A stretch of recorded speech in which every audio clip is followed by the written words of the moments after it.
بسم الله الرحمن الرحيم. السلام عليكم ورحمة الله وبركاته. وأنا مركلة أحمد حاج علي مركا إن وحن ربا إن هالكان فيديو كان إذن كلا وداقو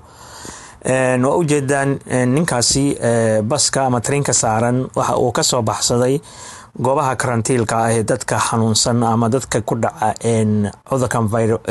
coronavirus lagu hayo oo intay ka caafimaadayaan oo goobaha karantiilka ayuu ka soo dhuuntay dadna wuxuu soo raacay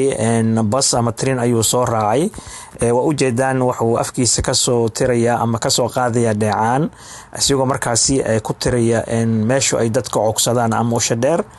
marka ujeedkiisu waxa weeyaan in uu fidiyo cudurka ama faafiyo waayo marka ujeedaan marka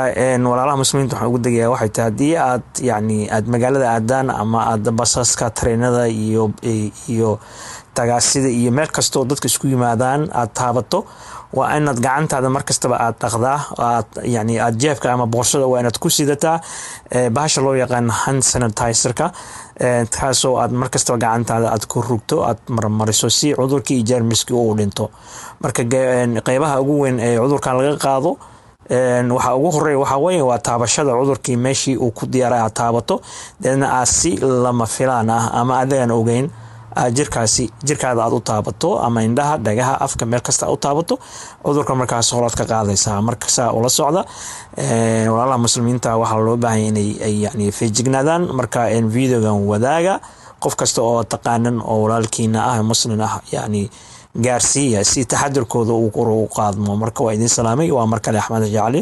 Assalaamu calaykum waraxmatullaahi wabarakaatuh.